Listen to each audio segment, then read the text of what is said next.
Hello kaibigan! Kumusta uli ang buhay-buhay natin? Eto na naman si Mama Cherry para pag-usapan na naman natin yung mga masayang buhay. Eto yung mga simpleng paraan para maging masaya ang buhay natin. Simple siya pero napakahalaga ito sa buhay natin. So yan po yung pag-uusapan natin, ang masayang buhay. Pero syempre, bago yan, kung hindi ka pa subscribe sa channel ni Mama Cherry, huwag kalimutan, i-click ang notification bell sa baba para updated ka sa lahat ng videos ni Mama Cherry. Subscribe na!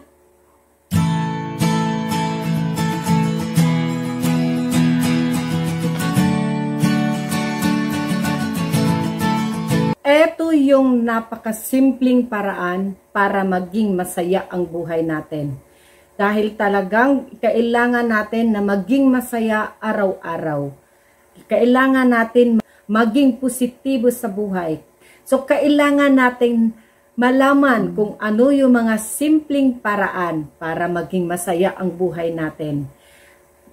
Pagkagising natin sa umaga, isipin na natin kaagad o sabihin na natin kaagad sa ating sarili na ito ang pinakamasayang araw sa buhay ko. O, yan ang isipin natin kaagad. Pagkagising natin sa umaga, huwag tayong mag-isip na mga negatibo sa buhay. Isipin natin kaagad na ito ang pinakamasayang araw ko. Dapat yan ang sabihin natin kaagad sa ating sarili. Maging positive. Para lahat ng araw natin o buong araw ay mag-uumpisa sa magandang araw at positibo kaagad ang pumapasok na vibes or yung good vibes papasok kaagad sa ating sarili. Kaya isipin lagi, pagkagising pa lang sa umaga, eto, positibo na tayo kaagad sa buhay. At dapat isipin natin na ikaw ay ikaw. Mayroon nga tawag sa English, be you. So, ikaw ay ikaw. Huwag na natin ikumpara ang ating sarili sa ibang tao.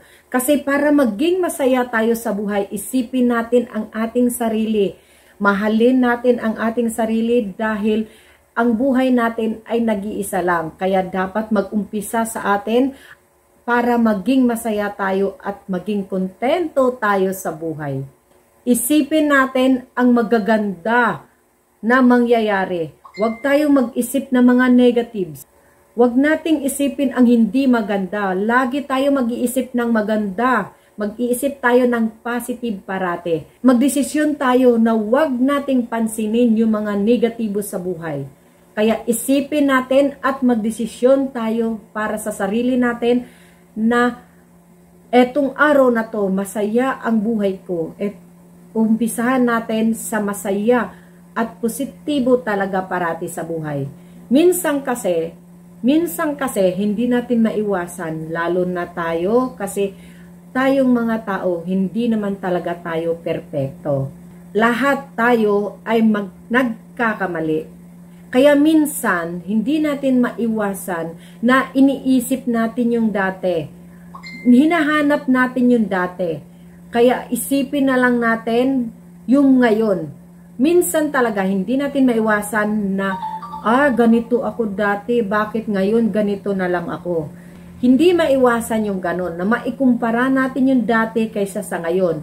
Kaya dapat kung ano man yung mga nakaraan, kung ano man yung tapos na or dumaan na siya, ilagay na lang natin sa ating memory yung ngayon, dapat makontento tayo. Kung ano yung nandyan, dapat makontento tayo. Ito na lang sa ngayon. Ito na lang siya sa ngayon. Dapat makontento tayo kung ano ang meron. Hindi talaga, syempre hindi talaga maiwasan na maisip natin yung dati. Okay lang yun kasi tapos na yun. Pero wag na nating hanapin. Kung ano yung nandyan, makontento tayo. Pero syempre para makamit natin yung dati, magsikap pa rin tayo. At yun nga yung sabi ko kanina, maging positibo sa buhay.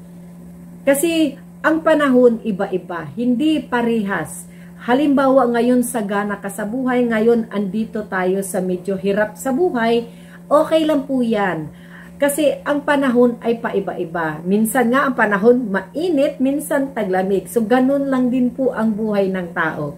Umiikot lang. So kung ano yung nandyan, dapat makontento tayo. Ang importante, na good vibes tayo parate. Huwag tayong magpapaapekto sa mga negative na nasa paligid natin. Huwag tayong mapaghanap. Oo, natural tao tayo. Minsan talaga, hindi natin maiwasan sa buhay natin na hanap-hanapin natin yung dati. Lalo na ngayon, ang panahon natin ngayon talagang ang hirap. Hindi lang naman ikaw, hindi lang ako, halos lahat tayo nahihirapan ngayon kasi dahil sa sitwasyon. Pero dapat matuto tayong mag-adjust sa ating sarili. Kaya etong simpleng paraan na ito, eto yung mga dapat nating gawin or dapat natin tanggapin kasi para maging masaya ang buhay natin. Ito yung mga simpleng paraan na dapat makontento tayo kung ano ang nandyan. Huwag tayong masyadong mapaghanap. Subukan natin, huwag hanapin sa iba ang kasiyahan. Huwag nating hanapin sa iba ang kasiyahan. Kasi kung mahilig tayong magkumpara, mahilig tayong bakit siya mayroon, bakit ako wala, talagang hindi tayo makukontento sa buhay. Kaya yun nga yung sabi ko kanina, kung ano yung nandyan, pagkasyahin natin at makontento. Oo, sabi ko, natural kasi tao lang tayo. Minsan hindi natin maiwasan na makumpara natin ang ating sarili sa iba. Kaya lang iwasan natin, kung maaari, kontrolin natin ang ating sarili na huwag magkumpara, huwag natin hanapin sa iba yung kailangan natin o yung hinahanap natin. At dapat palipasin natin ang hindi maganda. Hindi magandang nangyayari, hindi magandang naging desisyon sa buhay, palipasin natin. Huwag na nating intindihin, huwag na nating isipin, palipasin natin siya. Oo, palipasin natin kasi matatapos din yan. Kasi lahat naman talaga ay may katapusan at may hangganan. So kung ano yung meron ngayon, yun, i-enjoy na lang natin at maging positibo sa buhay. Minsan kasi talaga sa tao, may mga pagsubok talaga sa buhay. Pagsubok sa isang relasyon, pagsubok sa sarili, or pagsubok sa ating kalusugan. Hindi maiwasan. May mga pagsubok talaga sa buhay na pumapasok o dumadating sa atin. Yun nga yung sabi, dagok sa buhay. Kaya, ang importante talaga sa ngayon na maging positibo tayo at huwag tayong magpa-apekto kung ano man yung mga negative vibes na dumadating sa atin. Marami talaga sa ngayon na naapektuhan dahil sa panahon, dahil sa sitwasyon. Kaya kailangan tayong laging handa parate. Ihanda natin ang ating sarili sa lahat ng pagsubok kasi ang pagsubok sa buhay ay hindi natin yan pwedeng pigilan, hindi natin yan pwedeng kontrolin. Kaya ang sabi ko, dapat paggising pa lang sa umaga, isipin na natin kaagad, ang ganda ng umaga, o di ba? Magpasalamat tayo sa magandang umaga na nagising tayo na malusog at wala tayong nararamdaman. Ang importante paggising sa umaga, positibo tayo parati sa buhay. Isipin natin, ang ganda ko, ang gwapo ko, o di ba yung mga ganun. Isipin natin parati na ang lusog ng katawan ko, happy ako sa buhay. Yung mga ipasok natin kaagad sa ating sarili, yung mga positibo sa buhay. Kung meron mang mga taong naging negatibo or pumapasok na negative sa atin, huwag natin itong pansinin, huwag natin itong intindihin. Ang mga negatives, minsan pumapasok yan o dumadating yan, pero wag natin ipasok sa ating isipan ang mga negatives. Kahit may mga pagsubok, smile pa rin tayo at dapat good vibes para maging maganda at masaya ang buhay. Yun lang po talaga ang simpleng paraan para maging happy at sagana sa buhay. Kasi tao lang tayo. Ang lahat ng tao ay meron talaga mga pagsubok pero kailangan natin maging positibo sa buhay. Yun lang po talaga ang importante. Eto ngayon ang napag-usapan natin, yung mga simpleng paraan para maging masaya ang buhay. Naisip ko lang talaga ito kasi sa panahon ngayon, ang daming mga pagsubok sa buhay, ang daming pumapasok na hindi magandang balita, hindi magandang panahon, iba-ibang hindi maganda. So para hindi tayo masyadong maapektuhan, pagkagising pa lang dapat maging positibo at isipin natin ang maganda at magdesisyon tayo na wag nating pansinin ang mga negatibo. Maging kontento sa buhay at di natin kailangan ang mga taong negatibo. Tayo ang may hawak sa ating sarili, tayo ang nagdidesisyon para sa ating sarili. So wag tayong maging masaya para sa ibang tao. Maging masaya tayo para sa ating sarili. Isipin natin ang ating sarili, mahalin natin ang ating sarili. Kasi pag hindi natin mahal ang ating sarili, hindi natin makakamtam or makamit ang kaligayahan sa buhay.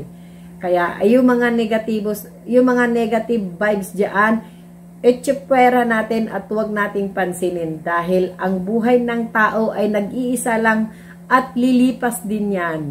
Kaya kung ano man yung nandito ngayon, dapat pasalamatan natin parati sa Kanya na naging maganda at happy tayo sa buhay. Yun lang talaga kasi ang may kasabihan nga, time is gold. So i-enjoy natin ang araw natin, ang oras natin sa buhay. Palipasin ang hindi maganda. Lahat ng hindi maganda, lahat ng negative sa buhay, iitsipwera.